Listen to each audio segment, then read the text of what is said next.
Почитувани колеги пратеници, председателке на Судскиот совет, почитувана македонска јавност.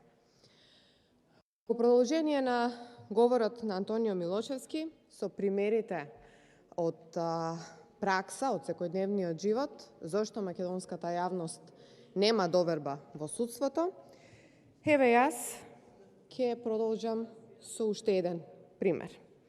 Имено, пред неколку дена на социјалните медиуми е објавен една многу интересна работа, која што би била од доменот на работа на Судскиот совет. Имено, објавено е дел од пресуда или решение на Основен суд 2 Скопје, во кое судот констатира: при своето одлучување, овој суд ги имаше во предвид испоредбените правни искуства од земјите со сличен правен систем и правна традиција, значи цитирам, вклучувајќи ја и Република Србија, каде Националниот уставен суд со решение УЗ број од 11.12.2013 година ја укинал одредбата на Законот за извршување и обезбедување службен гласник на Република Србија број, со која била предвидена можноста за задолжување на доверителот со казна на камата во случај на противизвршување со слична правна аргументација како претходно изнесената. Република Македонија веќе 30 години има самостоен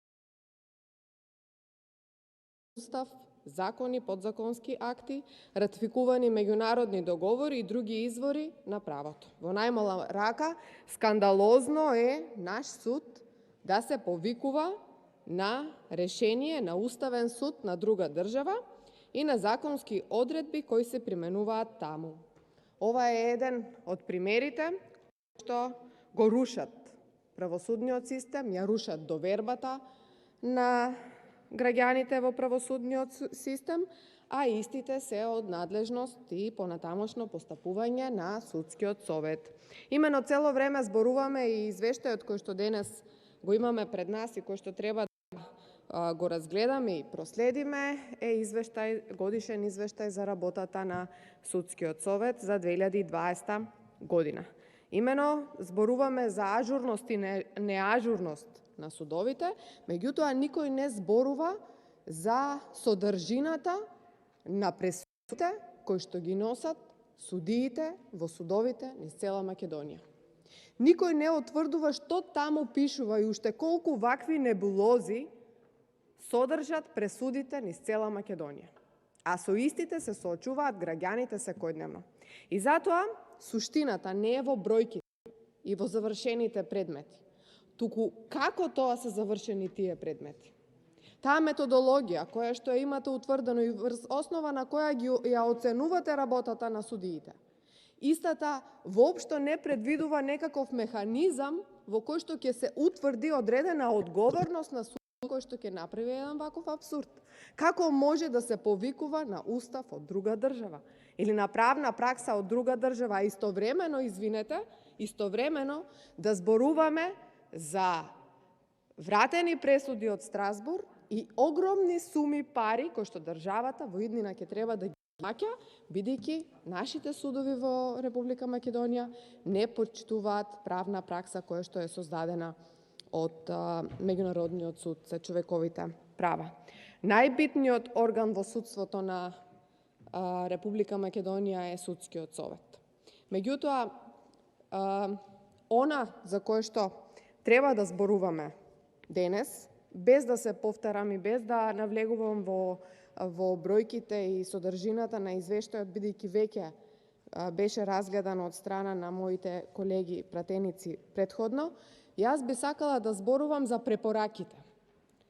Имаме можност да разгледаме извештаи од 2019 и 2018, еве пред нас и 2021 година извештајот. Замислете, препораките се исти.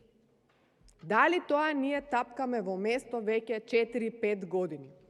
А една од главните цели кои што беа на власта предводена од СДСМ и ДУИ беше дека ќе направи големи реформи во судството, ветинг во судството. И на што се сведе тој ветинг? На што се сведоа овие реформи? На 5 разрешени суди, за кои што, внимавајте, за 3 постапките веројатно ќе бидат вратени назад. Тоа значи дека препораките кои што овде се пишувани во овој извештај се проформа, се копи-пейст. И истите воопшто не се почитуваат. Зошто? Еве сега, заради тоа ќе навлезам токму во овој дел. Значи, во препораките во овој извештај пишува: се наметнува потребата за поактивно учество на представници на судската власт во креирање на законските прописи кои се применуваат во судството. Во следниот период се очекува да се унапреди соработката на институциите со судската власт и другите чинители во општеството и со сродните институции во земјите на регионот и пошироко. Сега јас да запрашам, бидејќи овој извештајот од 2020 година, сега сме 2022 година и истовремено пред нас имаме еден чуден закон за суди и јавни обвинители кој што насилно, преку скратени постапки, европски знаменца, сака да се протурка власта предводена од СДСМ и ДУИ, сакаат да го протуркаат во собранието.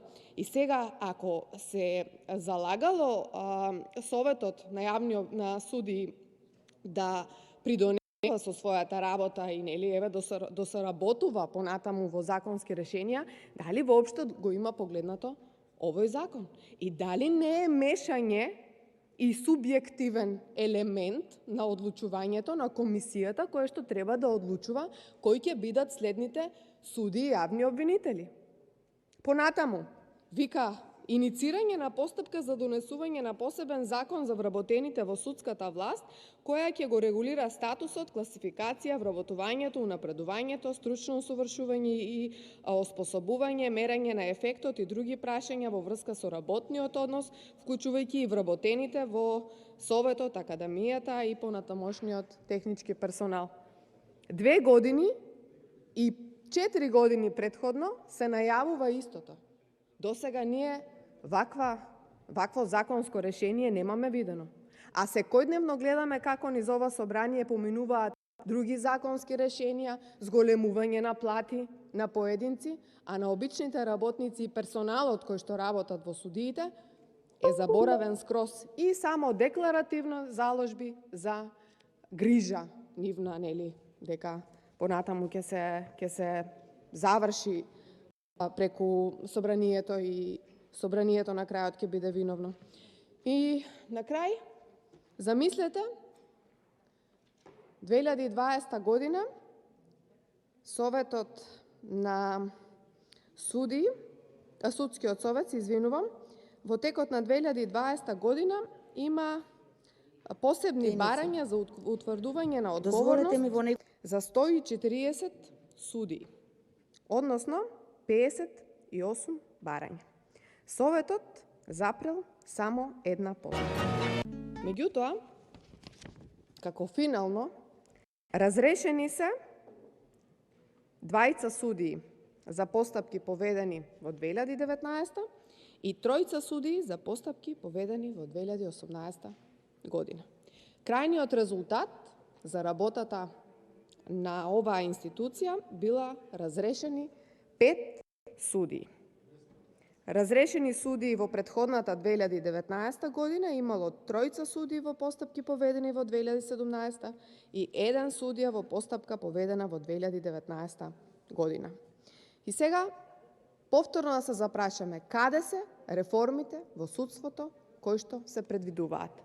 И да не заборавам, оваа институција и судството генерално е всушност еден механизам за преку кој што секојдневно се врши пресметка, секојдневно се прават рекети, уцени, закони, меѓутоа целата судска власт си молчи. Ако веќе се залагате со препораките кои што еве овде ги пишувате во овој извештај за некакви измени во законските решенија, најпрво треба да се заложите кон измена на законот кој што се однесува за работата на судскиот совет и за начинот на избор и на председател на оваа институција. Бидејќи, ако се земе во предвид дека се забранува на обичните членови да конкурираат за председател и заменик на оваа институција, тогаш можете да сватите колку длабоко политиката е навлезена во сите институции и затоа не можеме да очекуваме дека ќе има напредок и департизација на судството. Ви благодарам. Реплика